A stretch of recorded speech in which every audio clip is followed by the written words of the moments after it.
I've got 65 lights everywhere. It looks like a party over here. Whoa. That's amazing. Almost dropped the lights there.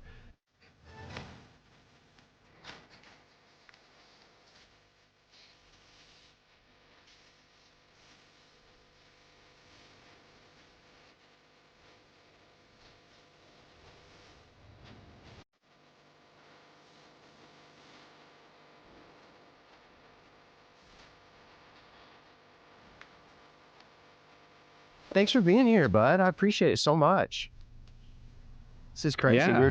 You're way busier than just vacation, but I say it's like you're on vacation every 5 minutes. I have been this year. I don't know what's going on. It's funny, like, it's not fun To anymore go on vacation? now. I'm like, I don't want to go anywhere. No, now I've been going so much because we've had like family and this, and then a birthday and this, and then like going out of town for this. And it's like, oh, I want to be home at this point. You've been I'm home traveling. today, Yeah, you have been I'm traveling excited. a lot, right? You had so I saw a video that you had done, and obviously, I was shoulder bouncing. I was like, because we've all had, but, and then I started to see our circles are actually pretty close. I don't know if you knew that, obviously because of Jacqueline, Jacqueline George, you were on the red carpet for the movie, King and Country. Which one? Yeah, you were there. I mean, like, yeah, we went to some their of the- opening like night. Israel, who is 1 degree separated. My friend Israel, he was there. He was the drummer in the opening scene. He played the drummer. Oh, and cool. I think Okay. he was the Striper Band, right at the beginning of that movie, isn't that how it started? Yeah. So Yeah. we have some That's similar awesome. circles there, but it's interesting that, and I told my friend Kayla Diamond this too. I'm really even more intentional about who I want to connect with, and I'm not saying that like, oh wow, you're lucky to connect with me. I'm lucky to connect with you, Chris, by the way.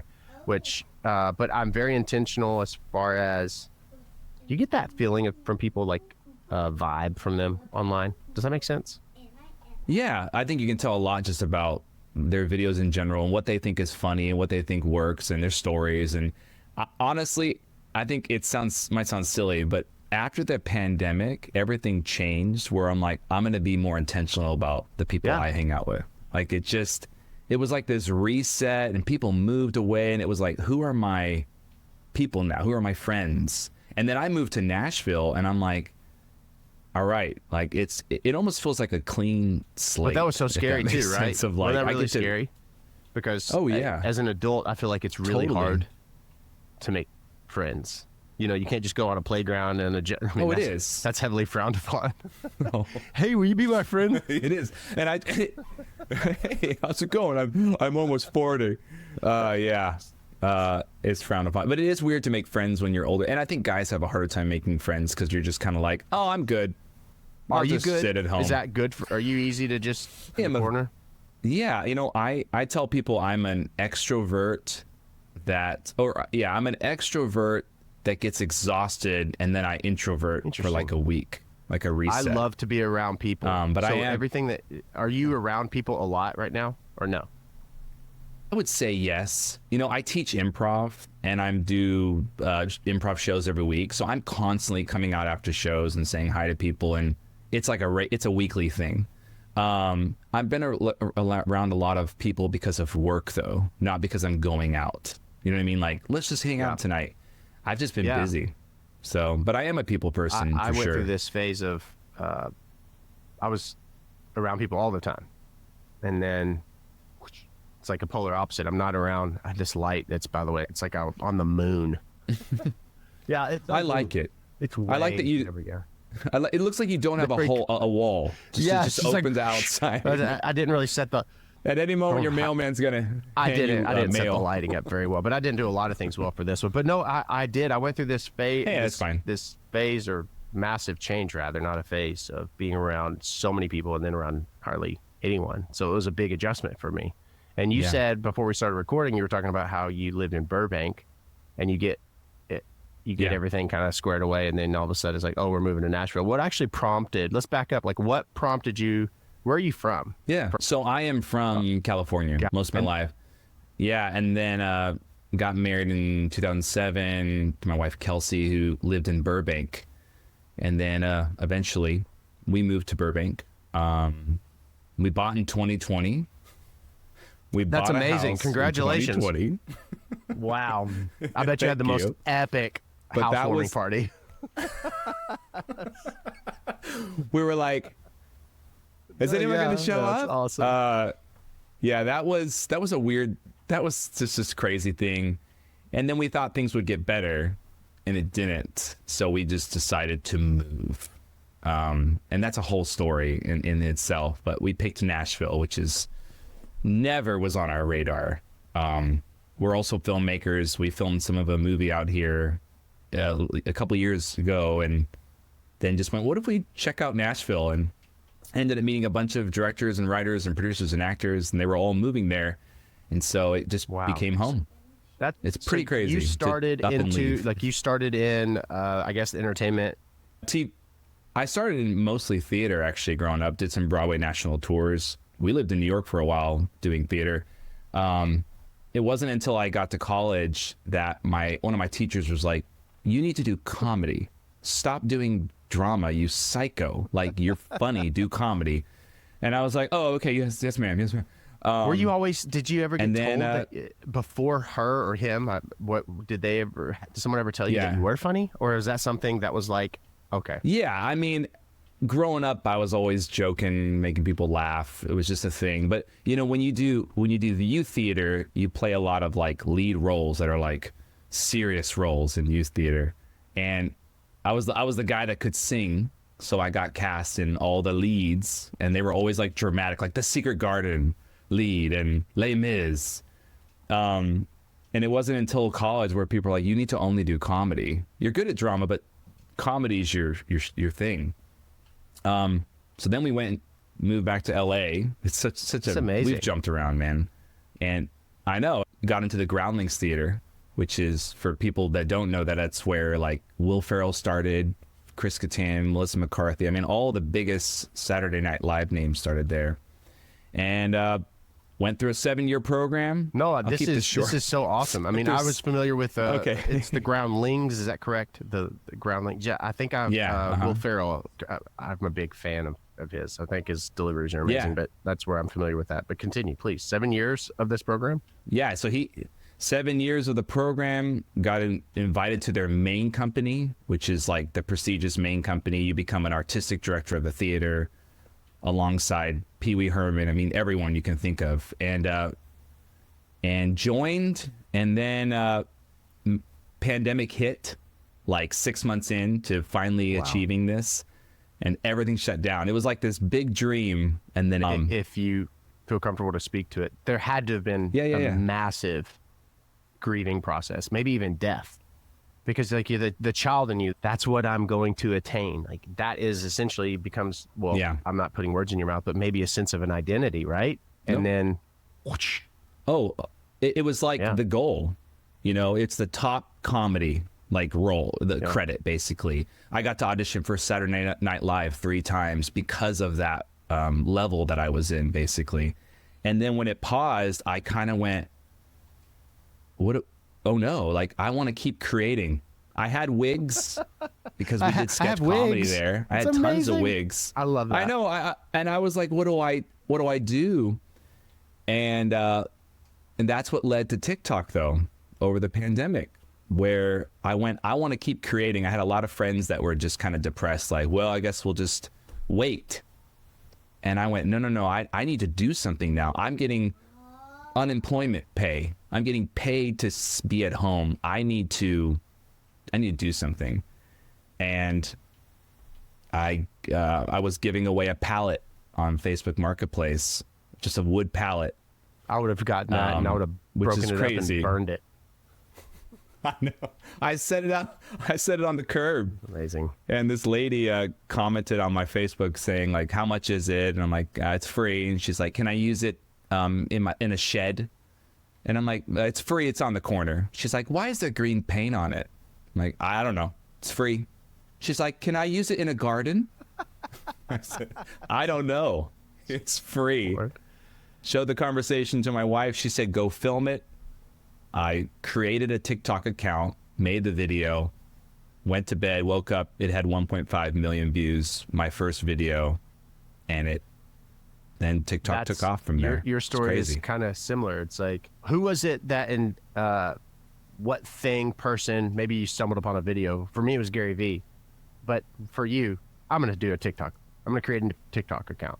I mean, was it Kelsey that said start a TikTok, or had you seen someone that inspired you and you're like, I'm starting a TikTok? I was like, TikTok's for absolutely. teenagers, so I'm not going to be on that kind of stuff, which is totally wrong, though. I mean, the demographic is like 35 to 45 is like the highest usage of TikTok users. No, it was all Kelsey, and I'm like that jerk that's like, oops, I got. And I was told that you're not going to see that type of, and that was kind of similar with me. You know, we had the video that what happened? I was a touring musician, and then I went back home because obviously I was a failure in my head, right? Because I had this idea of what fame was or whatever. But basically, I'd made other people money and I was broke. You know, the story of being a that's how it works. That's always. So I was like, I'll go into the funeral profession. But you fast forward, and I give a tour every year to my alma mater high school. It's a private Catholic school, so there's a lot of death and faith-based in this. So I just gave a tour as if they were a loved one, and I took them through the process of care. And the social media manager of the funeral homes that I owned before selling filmed it, and then they put it on my TikTok, which I had 38 followers, I think. And it went bananas. Similar story. Next day, she said, your video went viral. I have a part 2. And then that one, you know, almost 8 million views or something ridiculous. And so it's just, you know, you and I think we hit it at the time where TikTok. Prime because you time. can't, now it doesn't happen like that. I slowed down posting, regret it back then, because I was like, oh man, every video gets a couple million views. TikTok's great. And I regret not, you know, and that's kind of like a life lesson, right? If something is going well, do not put the brakes on it. Like, go full force. Isn't it interesting how like other people tell us what to do to be successful? Like, we don't stop and think, well, I'm already good at this. Shouldn't I just post this? It took someone else saying, you should, by the way, you should probably post this. Yeah, like, oh, okay. It's really, Wait, what? It's interesting. We're our worst enemy. And that was actually something I was going to ask you. Are you one of those people, whenever you move after or during the pandemic, I guess, from Burbank to Nashville, you grieve, you're like, oh my gosh, this was, are you a positive thinker overall? Or are you someone that can kind of get in your head and be, because a lot of creative people I've seen, and personally speaking, struggle sometimes with that. Yeah. Some would call it depression or I'm 100. I mean, I'm a critical person. Like, I'm always thinking of like, oh, that wasn't that great. I can make it better. I think I have a very high bar that's probably unattainable. But that's why what's great about my wife, Kelsey, is she's the most positive person in the world. She's the person that I'll be like, I'll show her a video. I'm like, hey, I don't think I'm going to post this. I don't think it's that funny. She's like, post it. You should always post content. It's going to be better than 90% of the other content out there. Post it. And many of those videos have hit 10 million views. Isn't it funny, the videos that I've we think almost suck? deleted. Like, it's like, this is stupid. Like, I posted a video the other day. Yeah. It really was terrible, but I had a wreck. I'm fine. But I was on the interstate and I started to hydroplane, spun on the interstate. I was like, oh, wow, there's a semi, there's a car. And then I made a joke of the fact that I watched, remember when TLC, Discovery Channel, used to put out those really weird shows about like how to survive snake bite if you're hydroplaning. And so I literally went back to that mindset and I was like, okay, so I got it off the road. But anyway, it's literally a video of my smashed car. It's like, it got like 60,000 views. I'm like, wow, that's cool. It's so Isn't that dumb. crazy? But we are our worst critic. So it's good that. Yeah. Well, and TikTok's lonely. I'm sure you know this, of like, you post and you have comments, but people, you have people that say, don't read the comments. And you're like, well, I'm going to read the comments. And it's the only kind of interaction you get with fans. And then I'm sure people have bumped into you in life and, oh my gosh, I know you from TikTok. And but it's a lonely. I don't think people realize like it's a lonely Very. job. Like you post and you start thinking about the next video. Right. Or Like, and you edit it and you're sitting maybe alone, you get good comments. and you do end up Yeah. in the comments. Yeah, you edit it and, alone. and the comments can be, did you see what point was it where people just started slinging the rocks? You know, he without sin cast the first stone, and it's just like everyone's like sinless. Right. Well, I think I hit a point where, and this is kind of, I guess, sensitive, but like I started getting like people attacking me for like he's mocking transgender, and I was like, no. I mock both sides, like men, women, everything. I'm not just doing, and I'm actually purposefully tactful. I don't speak well. I don't talk plain. I don't talk plain.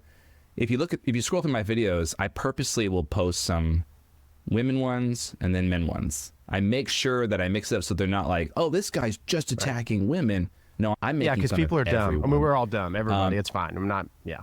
It's So I've had to defend myself in the comments saying, no, I'm mocking kids, adults, everyone. I'm Family Guy. That's amazing. Exactly, Yeah, exactly. But I got some hate for that. How a while long back. until that like Yeah. blew over? Was it something that was kind of quick? I think it was, it was quick. I think it was like a week of that, and then all my videos started getting flagged for bullying and harassment, and I started like getting 3 strikes from TikTok, wow. and it was amazing that the community had the power to shut me down. And it was I don't even know how many people were saying it was bad. I mean, I don't have any cussing in my videos. I don't mock race, nothing. I'm always sensitive about everything that I do. I'm like, if my kid stumbles upon my video, then they can watch it. It's kind of like the it's not technically clean comedy. It's like smart comedy. I kind of say cleanish. No, I think it's could be considered clean and smart. Yeah. Yeah. So I like to live in that world. I think it's harder to do. But yeah, that blew over and like. Was it? I guess for me, it's interesting to talk to people, and I'm excited. I was so excited for us to chat because I'm like, he gets it, and you hit the nail on the head because I've never really acknowledged the fact that this is a lonely thing to do. And people say, "Oh, well, you chose to do it." Yeah, absolutely, we chose to do it. You know, there are people. Yeah, you fell into it. Definitely fell into it. Actually, after that happened, and I don't tell a ton of people this, but I think it's really, I'm proud of this. So, I rallied. So we had the offices and the staff were there. The ones that are closest to me, right? The ones that are direct contact. Yeah. And I circled everyone together, and we collectively made the decision on behalf of like my channel, right? It's like, this is an opportunity for us to share content that we believe in, share the heart of and value of life as everyone together. Yes, hoorah, hoorah. So it's like, this is going to be something that we put a lot of intentionality to. And it's going to not always be easy as everyone together. And it was like this powwow, like, yay moment. And ever since I made that decision, I've stuck with it. I'm one of those people, and it sounds like probably you too. It's like, if you're committed to something, you're committed to it. You're going all in, right?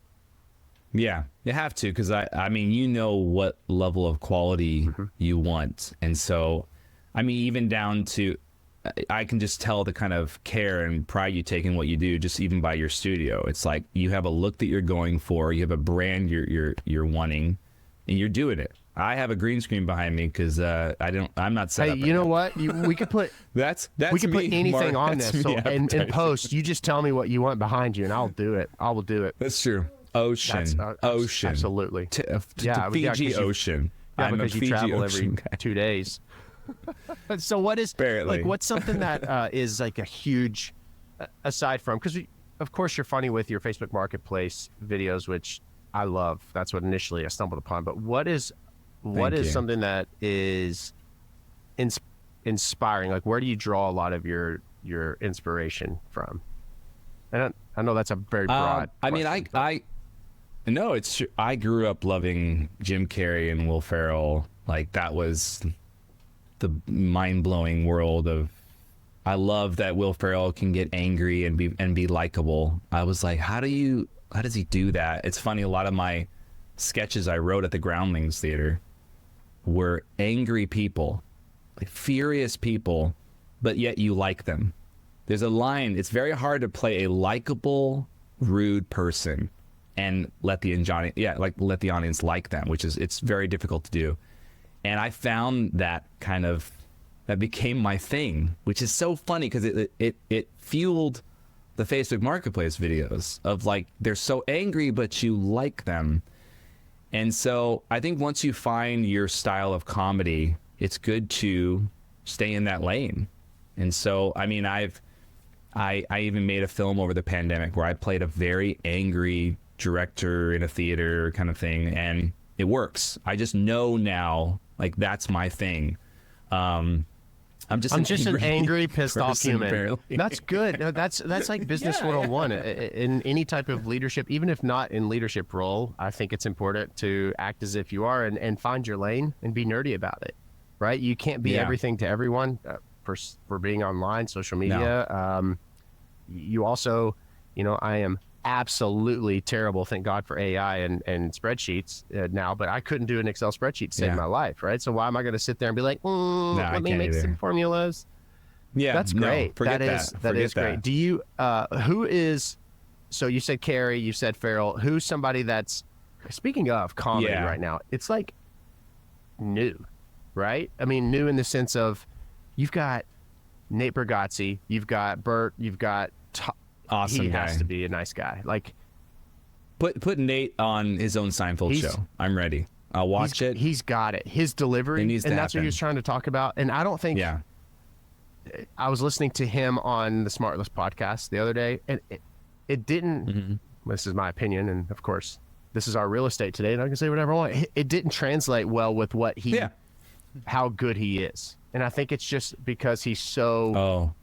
I would say genuine and probably humble to a fault that his deliveries are insane, and he wasn't able.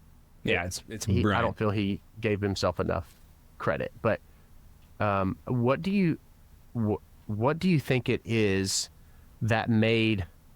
Because comedy's been around forever, I know, but you've got Theo Von, you've got all these people that are just selling out 10,000 seat places. What do you think it is right now where people are like, I freaking love comedy? Well, I think number one, comedy started to kind of die before the pandemic. Like comedy movies that were coming out, they weren't funny. Everything was just kind of shticks and lowest factor of jokes. It just I don't know. If you look back, you're like, think of a great comedy movie that came out before a pandemic around, a couple years around that, 10 years or whatever. It wasn't that incredible. I'm like, I can think back of a Hangover, and I'm like, wait, that's even farther away.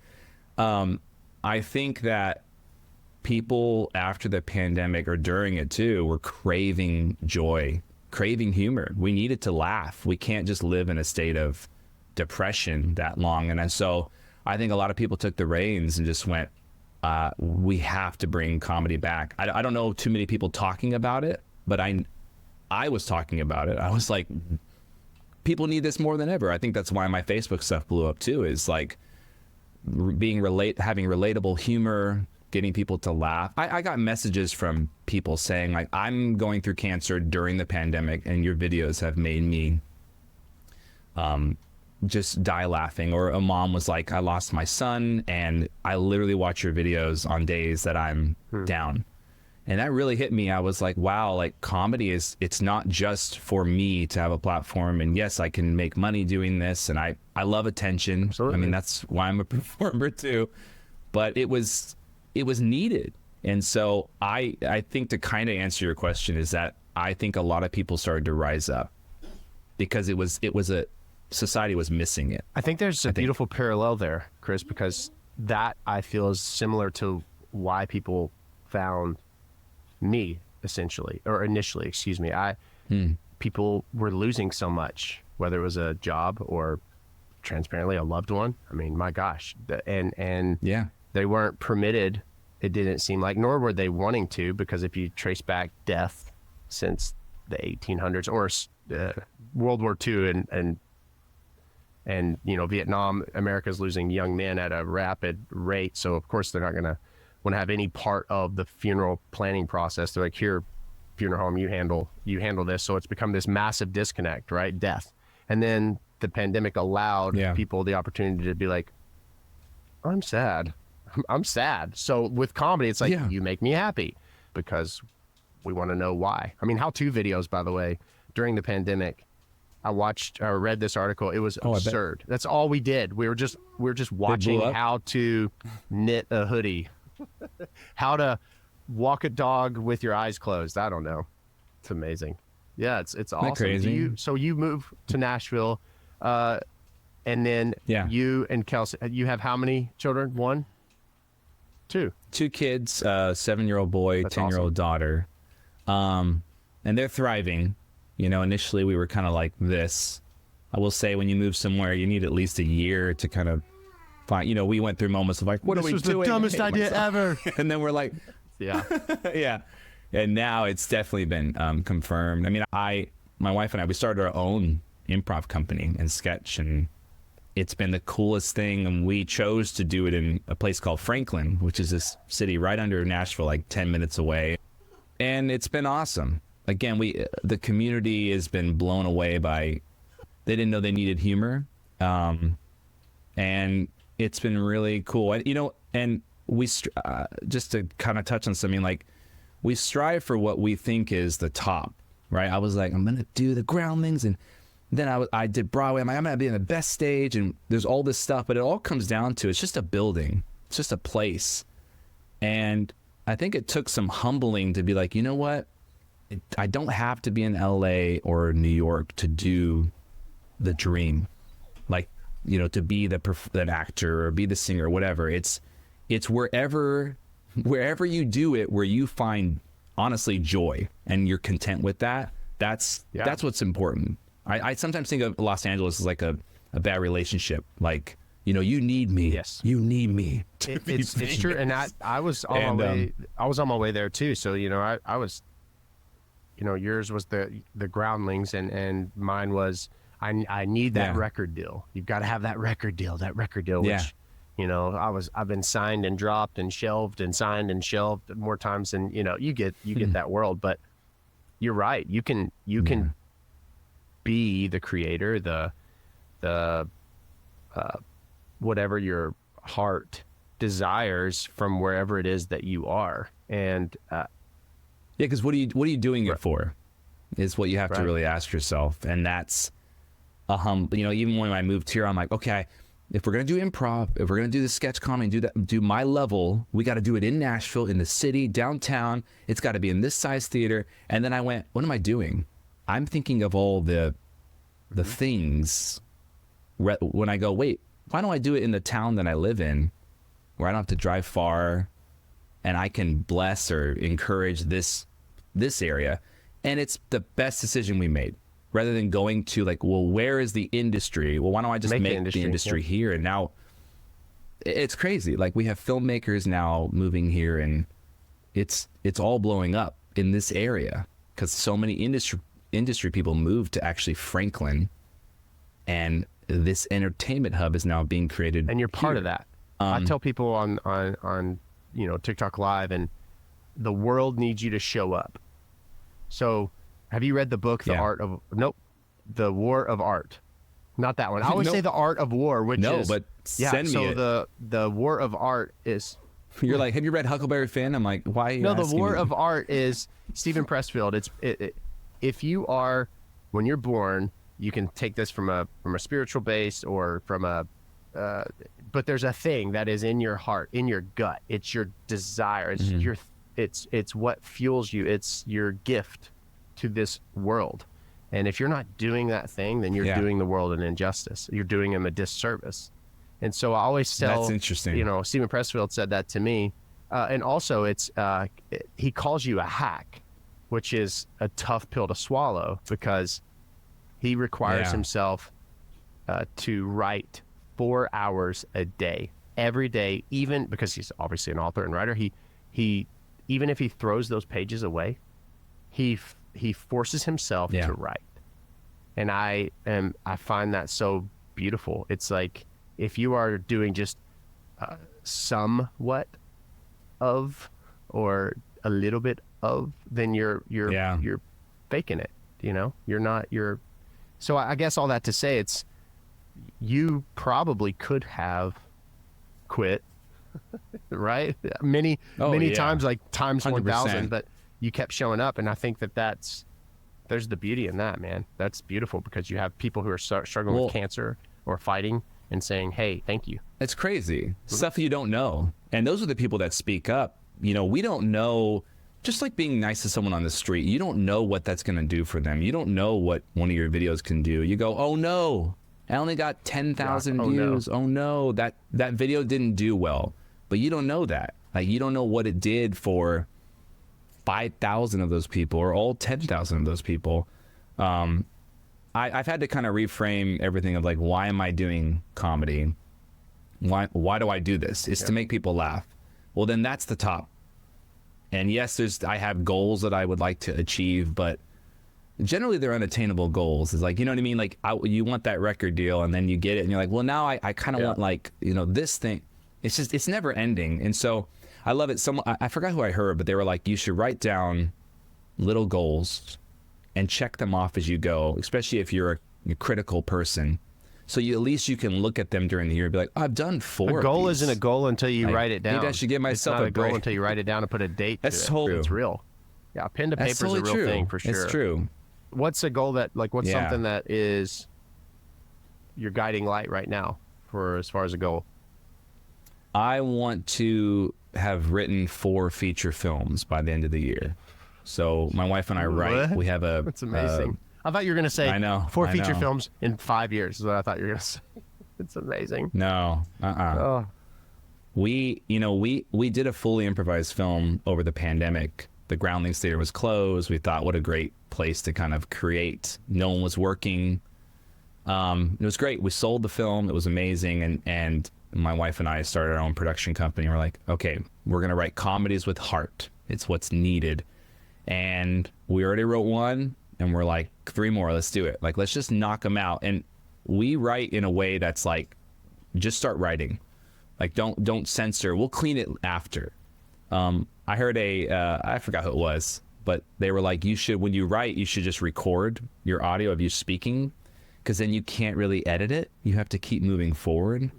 So I started doing that with, like, I'll write a scene, like, all right, this is what happens. They say this. Oh, shoot, that's lame. Whatever, moving forward. I like that. But, not censoring yourself so much. With my writing sessions with my friend and producer. We write, and I still type, but we share this Google Doc, and I'll just type ideas. And I'm like, this sucks. No, keep going. But it turns into something really, really beautiful. We're such terrible critics of ourselves. I mean, we really are. We're in our nuggets awful. Before we even get something,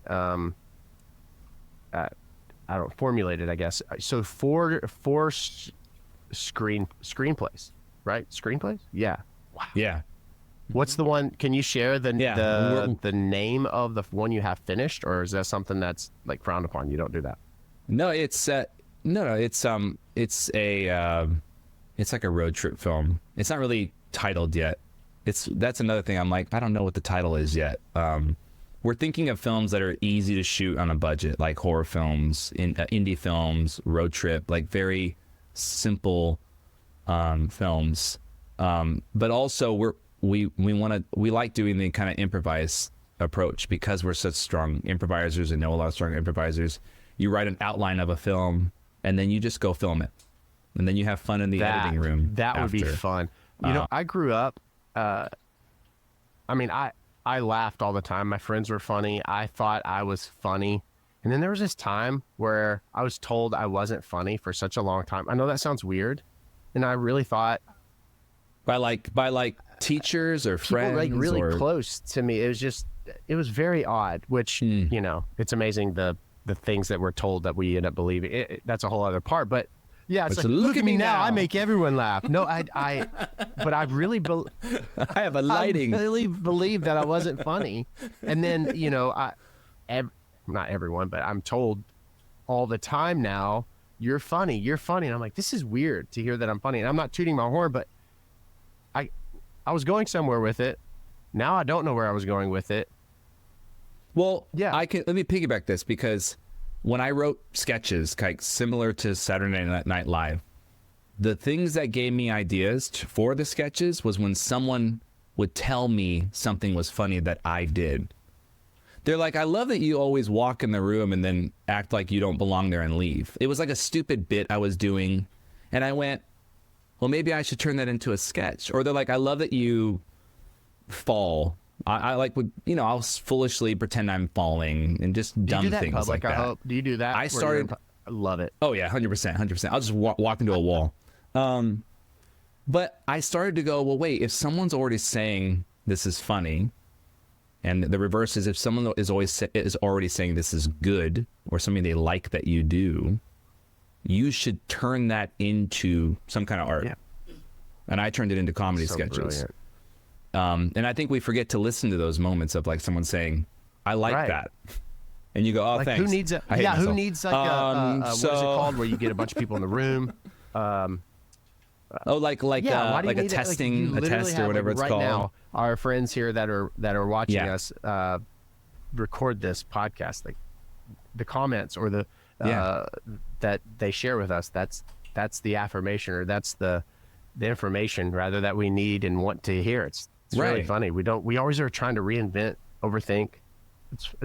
I don't know if you write songs this way, but I write sketches this way, or skits for people that are stupid. No, I'm kidding. Is where I'll set a timer for a minute, and I'll write down as many ideas as I can of, like, you know, two people stuck in Times Square with a loaf of bread. That's amazing. Stupid ideas. Or like a mom teaches her son how to play video games or whatever. Just as many ideas as I can. And I don't censor myself. I just write them or type them. And then when the minute's over, I read them, and 90% are trash or just garbage, terrible. But there's generally like 3 in there that are gems. And they're the ones that I put no thought into. I just wrote it and moved on. Amazing.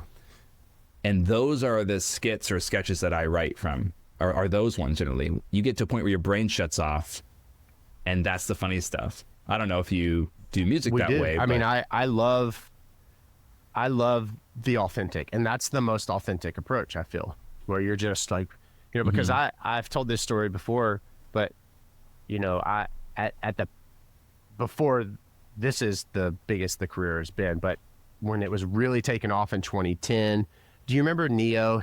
Sexy love for the things you do. Remember that guy? Keep me strong. Oh, yeah. So I was like, okay, people love his songs. He's writing hits. I'm going to write songs that sound like him. And it just they flopped. Great. But they flopped because they're just so inauthentic. It was like, you know, this ABAB format. Yeah. And I was like, I'm not putting any heart to it or thought to it. But then I started to just sit down and do kind of similar things. What happened in my week?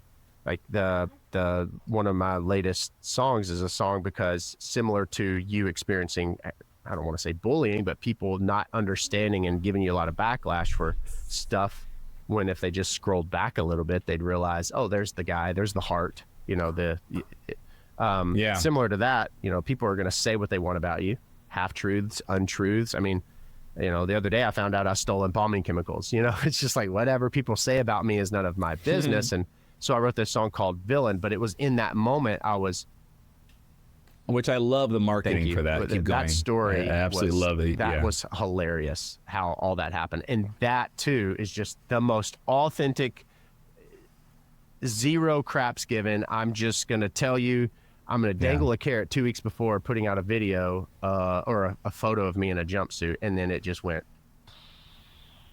it was so awesome. But that's awesome. I love that people were happy and mad in those comments. I loved reading that. It was I had wild. A blast. I was like, I mean, I was like, wow, this is interesting. I don't know what my emotions are doing, but it was that moment for me was because, and this is going to lead me to the question I was going to ask you, but I for the longest time Yeah. have worried so much about what people think, and it's crippling. So Yeah, me okay, too. so for someone who does Yeah. improv, who can walk and slam into a wall, trip in public, you worry about what Yeah. people think. I don't think that ever goes away. It's like, I don't even know what to compare it to, but it never goes away. It's something that you have to go, well, I'm not going to think about that tonight. Same thing with being nervous. It just doesn't go away. And being nervous means you care. And I think caring about what people think also means you care that you have quality. But there's certain things you have to go, okay, I care about what people think, but I'm not going to put my whole identity in that. And I'm not going to put my whole identity in being nervous. Like, it's like this balance, right? You're constantly getting this stuff happening. You have to learn how to balance it. I still get nervous, but it doesn't affect me. Do you have I go, yeah, I'm nervous. a thing that you do before going out and performing?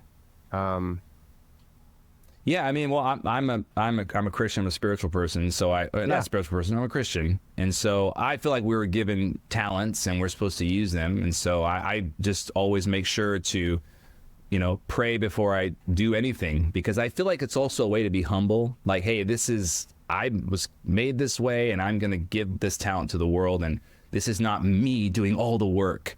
It kind of humbles me before I, sing or perform or do comedy. That's just something that I like to do. And again, this is a very personal question. Did you ever go to? I'm Okay, 5'10". Okay, Oh. got it. That was my question. The next one was going to be, did you ever turn to like drinking before to calm your nerves, or not? Did you ever struggle with that? You know what? Yeah. I mean, I would do like sometimes like a little shot before a show, and it's interesting how that was kind of a social thing, I think. Like, other performers would be like, oh, let's just take a shot of tequila before this. Under the guise of celebration. It'll relax us, we'll have fun. But it was funny because then I was like, well, even just one shot, I'm like, are the choices I'm making in improv scenes or on stage, is that me or is that like loose me? And I hit a point where I'm like, I never struggled with alcohol, but I don't want to put anything on me, even sucking down an energy drink. Like, I was doing that before shows too. And I realized I'm like, I'm putting on all this stuff to get to the level I need to be. And then when I kind of stopped relying on stuff, I just drank a ton of water. The crowd alone gave me that energy, And so I don't want to come across like I struggle with alcohol. It was just that I would take a shot to maybe be loose. And I think it was more of a social thing of people saying, here, do this, because they needed that, not me. And I too, I always struggle. I was like, how does someone know? Because anybody who's listening or with us right now, who struggled with substance abuse, alcoholism, or a family member, it's a real thing. And this is all said very sensitively and with love and absolutely zero judgment. But I was asking, what does it mean if you are, how does one be labeled an alcoholic, right? And so that's like a very loose, a loose thing. But I was drinking consistently. I would, before I would perform or before I'd even go live on TikTok, it was like, oh, I'm gonna get loose, and I would drink through the lives. Now I would watch some of those back, and I was, there were moments I'd gotten a head change and buzzed, and I realized it became this crutch for me. And there was never a show that I performed ever where I did not have a drink or two before I went out on stage to perform, ever. So December 23rd of last year, I stopped. I was like, I'm not drinking anymore. Yeah. So awesome. I was just curious because everybody has their thing, and I too, as a Christian, I turn to prayer, and I tell everyone I meet them where they are. By the way, someone asked me if that was me trying to be politically correct to just appeal to everyone. But I think as people, I think we can accept everybody, right? I pivoted to prayer. Yeah, just kidding. No, I always tell whether you have much or little, whether you pray or meditate or none of the above, I meet you where you are. And I know we're not going to appeal to everybody. Yeah, what I have noticed is like before shows, people will be like, I've had people be like, hey, can I just like do a Hindu prayer or like, and everyone's like, yes. And, or people will be like, hey, I'm going to just put some energy over everyone. And everyone's like, yes. But it is interesting if I was like, hey, I'm going to pray, I would see people walk away, which is really fascinating because I don't leave. I'm like, hey, whatever you need before the show, I'm here to support this group. But that's kind of a deeper thing. It is interesting how sometimes prayer or Christian prayer can turn into, well, don't push that on me. But I'm like, Right. oh, I'm open to whatever you want to do before the show. And I'm kind of dancing around how I'm talking about this right now. But I think you get a sense of like, I am generally with improv or sketch or any kind of show, it's a collective group process. And we're there for it. And whatever people need to do or want to do before a show, I'm in full support of that. But it has not been reciprocated, at least in the industry that I've been in. I mean, it's probably because the history that has nothing to do with us per se, it kind of has created this. But yeah. Do you have a way? I didn't know this talk It's amazing. would go. I love it. That's what I love it. about, because I'll tell you, the thing that the funeral profession offered me is I've always been interested in people and relationships, but there is nowhere to go. If you are a deaf Hispanic person who's lost a loved one, me as the licensed funeral professional sitting in the room with you, I got to figure it out, and you've got to get to a point where you trust some version, so there's, when you remove any opportunity to have distractions or whatever, you find common ground. And people were all just literally trying to find love, be loved, and be accepted. That's it. That's literally it. And I was just, that's one of the best things. So that's why I'm all for it with wherever this conversation goes. And I appreciate you just sharing all of that too. Do you have, like, when you're performing, when you're thinking about performing, when you're writing, do you have the ability to shut off, or no? Or do you just fall asleep?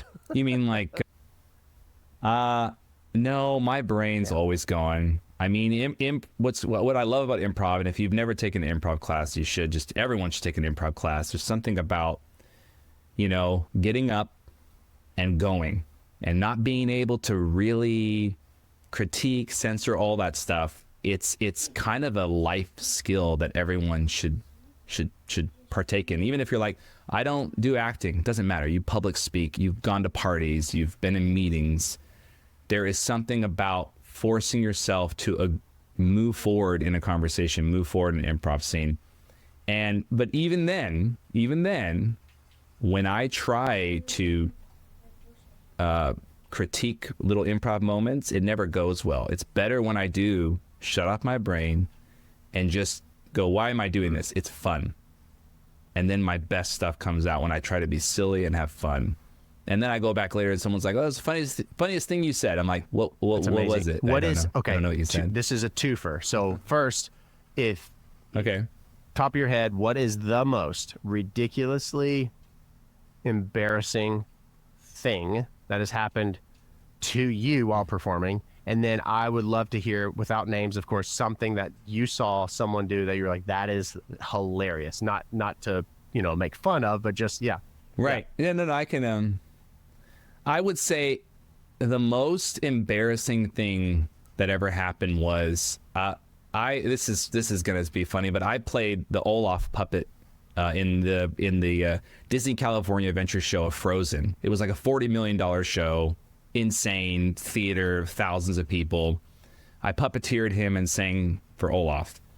And there was a show where I forgot the lyrics of In Summer. Now that's like forgetting the lyrics of Happy Birthday. You just don't, people are there, it's Disney, they know this song. And I don't know if you've experienced this where you don't know that your brain shut off. Like you go to speak and no, it just doesn't come out. And then I tried to think of the lyrics. I'd done the show for 4 years. Oh, wow. And I literally went, my brain was gone. And I stood there on stage like, What did you, do you remember what you, or did you hear what you ended up doing? What was it? I started mumbling, and then the whole audience started singing the words with diction to help me. And then I got back on track. Now, it probably was like 3 seconds, but in my mind, it was an hour, and I was naked. That's amazing. It was awful. And then the other thing would be what you said, something that's happened to someone else before. As I drink this Alani energy drink before I go on stage. Oh, you're fine. Oh, I drink energy drink. Something that's happened to someone else. I mean, so one of the funniest things I saw on, I don't know if it's that there was, I'll just keep talking about Frozen because it's just so silly. The Prince, you know, like Hans and then like Anna, the actual people, and there was several of them. Several played one role. Like 10 people played Anna, 10 people played Hans. There was a lot. So this isn't singling anyone out. They had just broken up, and the other Hans was dating the other Anna, and they had to perform together. And I remember them having to do intimate, sweet scenes, and they would not look at each other in the eye. And I was off stage. I thought it was the funniest thing in the world because they were like, "Oh no, I love you." No. And they would not look at each other. And then the Elsa was the new person that he was dating. So they were all on stage together, and it was this. You could feel the hate. It was awful and hilarious. I wrote a sketch on it. That's amazing. I always am hesitant to talk about energy, right? But that is real, and that's palpable. That feeling of let's have this beautiful moment. Oh, that's awful. Yuck. I would probably want to go and take like a cold shower. Oh, it was so awful. painful. But also at the same time, you're like, hey, let's be professional.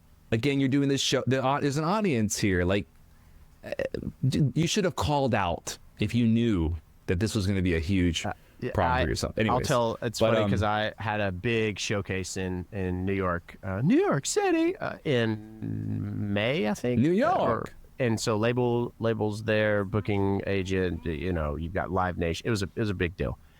And I actually tour with a confidence monitor. I'm like the Joe Biden with the teleprompter. No, I mean, it's just like everybody uses a teleprompter. I can't remember my lyrics. I forget them all the time. So I have this monitor that just slightly tilts and has the lyrics rolling, and I didn't take it for the show. So I don't know what the hell I was singing, but during one of my songs called Lost Without You, the lyrics are like, I think I need a flashlight. I was like, it was the very first line of the song. And I went, to see. It's like, what the hell was that? What's funny is you're probably in that moment more in your head, and the audience they like, don't whatever. Care. They didn't care. But we're like, that was awful. I'm the worst human being in the world. I hate myself. And actually, at the end of that show, afterwards, everyone's clapping, and I went to walk off the stage, and this was actually awesome. It was like really loud, and there weren't a ton of people there, but it was nice. And I went and took the first step, and I fell down the stairs. And before I hit my face, like I was going like this, and my manager was right there, and he just grabbed me. And the crowd went, and then there was like a Disney movie. You're like, yeah, that's amazing. So, yeah, he's alive. He's alive. I can fly. He can fly. I can fly. That's amazing. He can fly. So, what is like you do? It's amazing. I didn't know that you're a filmmaker. You do all kinds of creative stuff. That's awesome. A lot of things. That's awesome. What do you do? What's like your What's your fun direct thing? Like what's your thing you do for fun? I mean, obviously, video. I play games. I mean, I play video games. That's like my checkout moment. I just do a lot, so it's everyone has their own thing. And my wife Kelsey's like, you should read, and I'm like, no. Reading's for smart people. That's dumb. Reading for smart people, dummy. I play video games. It's just kind of a silly And some people get on me for that. I'm like, well, you watch Netflix in bed for 4 hours, so you know what? Let's just relax and not judge each other. Very true. Very true. That's just kind of my down thing. I need something to kind of shut my brain off every once in a while, because I'm constantly, thinking of new ideas, new videos, whatever. There's so many things. So yeah, that's my. What's your it's a dirty, terrible secret. What's your game? Like, what game do you play a lot of? I have played Destiny 2 for years. It's on Xbox. It's just kind of like, it's a first person shooter, and that's amazing. Yeah, like my eating two candy. Oldest, 10 and 9, they are really good at Fortnite, like insane. Oh, and so I'm. Yep. My son's There playing we it go. right now. He's probably Literally over there, incredible. he's playing. He's 7. Get him! Yeah. Kill him! No, that's how I've realized. That's where I've realized they're not. I mean, we shoot baskets, but they want to play Fortnite, so Yeah. I'll meet them there. I'm terrible. I don't care, but it's fun to do that. I started playing Fortnite with him too, though. I'm like, I guess I'll learn. Now I'm like, move. I have no idea what I'm doing still. I really don't. Yeah. It's fine. You need to live stream that with him. That'd be hilarious to watch. it. But that's the thing. It's like, I don't know if your kids do this, but they go to school, they go to this private school, and they always are like, my dad's verified. My dad has the blue check marks everywhere. I'm like, guys, that sounds really pathetic. It's like, yeah. My so God. I don't know if my kids will tell people in front of me, they're like, are you famous? And I'm like, I don't know. And they're like, what? And then their friends are like, oh, he's not. Or they'll say how many followers I have, and and when someone wants to meet me, like when someone bumps into me, what's funny is I just got stickers made. I want to be able to give people something, so it's more of like, hey, you met me. I only give this out to people I meet. That's a cool idea. I like that. Yeah. Once again, Kelsey's idea. She needs to be a manager. But they'll be like, oh, I did a video with him too. My daughter will be like, I did a video with him. Hi, my name's Ken. I did a video with him too. So it's awesome. We're all famous. That's a good idea to have that thing where we met. And again, it might sound, if you're listening, that might sound maybe odd or weird, but it's not. It's because it's a special thing. Well, I'm like, I want it. Well, you're like, I meet them in person, and I'm like, hi, let's get a photo. I always offer that first, because some people don't like to ask. They think that we're too busy, and I'm like, no way. But Kelsey was like, it'd be so cool if you could give them something like, I care that you follow me and you bumped into me. So I made a thing that says, is this still available? And it's me in like 3 different wigs. It's just really cheesy and silly. But I'm like, I don't know. I think it'd be fun. Even if they throw it away. I think it's great. It's kind of I think cool. it's great. Like, and I appreciate you sharing that, because I think that's something that I could do. I bought this. Do you remember Chinese finger traps? I'm scared to death those of things them. like that. They scare the hell out of me, because I was trapped for 3 months in one. I'm kidding. I bought Horrible. a box of 500 of those for like $8. I'm gonna give them away. When I meet someone, I'm gonna have. But put yours in first. Yeah, and go, and then we can be. And we're then stuck. now you're We're stuck to all your forever. fans. Yeah, and I'm gonna do the finger trap thing. That'd be great. Now, do you ever have nightmares of being in a full body one of those? Where you can't get out. Maybe I don't want to put that in your head. Never now, mind. if I do, then it's gonna be really, really bad. So while I pull this up, do you have? You sent me the PDF of the one that we're gonna do. Do you? Oh yeah, we got to do this. Can you email that to me? Yeah. Email it. Oh yeah, I don't have the. Right I'm on the phone for the live here, but I want to pull it up, and while I'm doing that, if you all are new to either myself or if this is your first time listening, go ahead. Say that again, Chris. I was gonna say, I'm wondering how to do this live. This might be maybe horrible, but maybe. I think we should do this live, and then we should redo what I normally do, is record them separately, and I'll put it together. That'd be perfect. I think that might be a little easier. Let me email this to you. Which one? You know what? No. You pick anything you want. So when I do guest stuff, you can't. Want. So you have to be the psycho one. That's just like hello. I would love for you all to if you all have not had the privilege of. Chris has awesome channels, of course, everywhere. But since we're streaming here on TikTok, it's at Chris G. Is it Guerra? Yeah, Guerra. And if you don't follow him, please do. But also, when you check out these videos, there's these Facebook Marketplace videos where people really submit to Chris, and it's a cool process that happens because, of course, it's vetted and making sure everybody's remains anonymous. But there are some interesting humans in the world. Yeah, I always hide names and all that stuff. One person said once that like, oh, you make these aren't real, and I'm like, no, if I made them, they'd be funnier. That's awesome. But it's so funny that people they're real conversations that literally do this. And if you have ever sold or if you have sold something on, have you ever sold on? Oh yeah, of course you have. That's why you started. But listener, if you have, then you get it. I have tried to sell a pair of shoes, brand new pair of shoes. It's a nightmare. And it was like they're brand new. They have never been worn, and they are the price that they are online. Like, pick them up. You can get them right now. They're sold out. And they're like, I'll give you $85. I'm like, no. Okay, $86. I'm like, geez, oh, Pete. Can you deliver to me? I live 8 hours away. Or I'd even have some, they're like, will you pay for my gas to come pick up a $10 item? And they're like, are you out of your mind? It takes all kinds. I love getting in those people's head. I know, you're like, that's a real person that thinks. Those are the same people that go, they walk up to a door and they wait for someone to open it for them. They're like, I've earned this. I have a black Amex. You should open the door for me. You're like, no, that's not my favorite one of yours. The mixer. Is that the one where they're going to pay?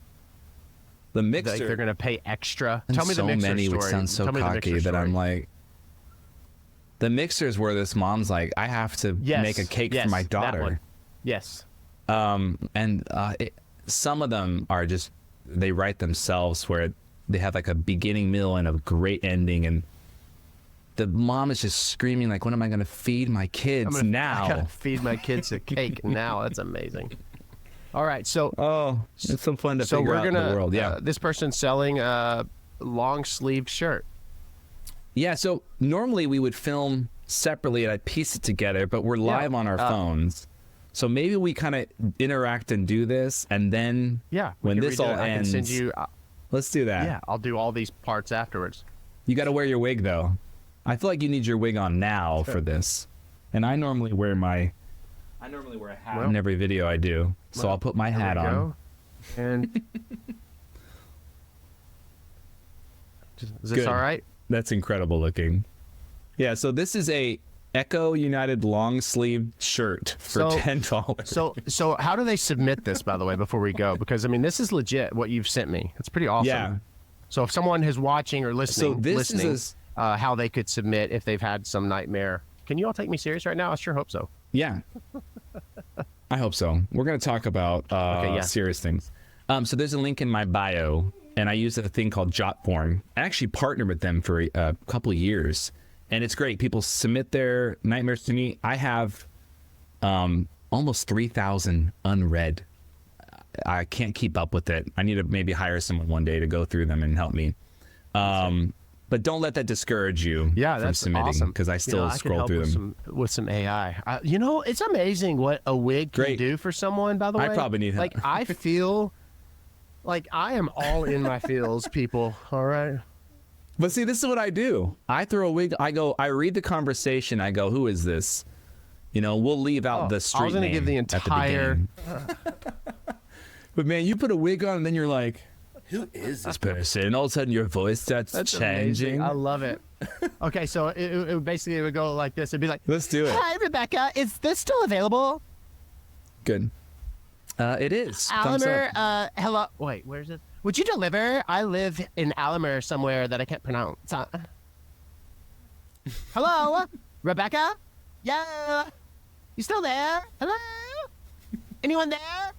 So you would deliver? Rebecca? And then you have to say angel. Are you available tomorrow? There's no punctuation, by the way. Are you available tomorrow? Hello? You still there? You there? Hello? Hello? So that was THERW. Thank you for hitting that. You there? Keep going. Oh, yeah, oh, yeah, oh, yeah. You there? Hello? Hello? Can you come today? Rebecca? Hello? You still there? Oh, yeah. You there? You still there, Rebecca? Hello? Rebecca? Anyone there? You? This is so stupid. It's amazing. Anyone out there? You there, Rebecca? Whew. It will be $15 extra for delivery, since that's the amount of gas it will take. In case I don't have $15 sign, can I give you $20 sign? Angel face, angel face, angel face. Rebecca, hello? You there? Hello? Waiting for your texting. Hello, Rebecca? It's 35 So minutes can I give drive. you $40 sign? I don't have $15 sign. You want to pay $40 for a shirt? Can I? Hello? You still there? Rebecca? Hello? Text me here, please. Am I going offline on this messenger? You there? Rebecca? You there? Rebecca? Hello? Anyone there? You there? Hello? Hello? You there? Hello? Hello? Anyone there? Waiting? Hello? 1:09 p.m. You there? My voice is gone. Hello? You? Oh, okay. And then they send a screenshot of ooey, ooey, ooey, ooey on Greek to English. And they type in ooey, ooey, ooey and say, it means wow. And they go, do you mean Can you come wow? today? Question mark, question mark, question mark. Hello? Rebecca? You there? Reply? Can I don't you understand. Come today to bring the shirt? You there? Hello? You there or what? And then this person sends, or I do, sends a picture of an armadillo. You there? Reply? No, REPPLYYYY. You? Hello? And then I send a picture of Fruit Loops cereal. What is happening? You think that only you are crazy, but then the other person is insane. It's and then gone. it just ends. That's was real. hilarious. Good commitment. You got the part, by the way. I just cast you. Gracious. I was committed to that. Oh, I love that you read. Oh, and you read. You know, I love that. To read it exactly how they write it. That's what people love too. And sometimes I'll put the screen because they need to see that you're going there. Yeah, so that's amazing. And I think Oh, it's so funny. You got to clip that. You got to clip that and send me that. I definitely will. That is stupid. So then if you're listening, everyone, we're going to film this and we'll post it, like the actual thing. You know, I can't wait to do that I'm with totally you. going to harness my inner, the Chris, because you have the way you do which is, it's awesome, by the way. I think what you're doing is, I love it. You're doing what you great. are, jokes aside, is really resonating for a lot of people. And it's so fun. It's relatable. It's witty. And it feels good in a time where, we can't take ourselves serious. We have to stop taking ourselves so serious. The whole world right now is like on edge. The president, people getting shot. Like everyone's in this mode right now, and you're like, guys, like we could live in that, but we'll die young. Let's just relax, be silly, have fun, and stop taking ourselves so serious. And that's what I love about these is we're mocking everyone. We've all done stupid stuff. Like we're mocking ourselves. Well, and look at you. You threw on a wig and I felt super sexy, and I probably might wear that tonight. You need to. I would definitely do. Film the whole thing. It's so cool, man. Oh my gosh. You've been awesome. And actually, off this pod, I've got some ideas now that I know that you do some things that are outside of what we connected over, which is amazing. You just don't know. You just don't know that how you could bless somebody or be a blessing to someone. So I say that to everybody that are listening, and keep showing up. And Chris, thanks for being so much, not only to your family, but to everybody that you're encouraging, inspiring. Yeah. Well, and thank you. And I feel like this was our first time really meeting, and now I'm like, oh, I need a follow-up call. So you and I will continue to Absolutely, man. connect. And I just glanced on the live, and it just said that Joe just said he got my follow. That made my day. So that's awesome, Oh, man. thanks, Well, Joe. I appreciate you very, very much. And just hopefully you fix your lighting. This for is next so time. terrible. No, it's fine. It's awesome. Hey, I'm gonna put. Yeah, just I fix got it. it. I'm gonna put all of your links in the description here. Be sure to follow Chris and support him. And Thank you. Thanks for listening, and thanks for being here, everybody.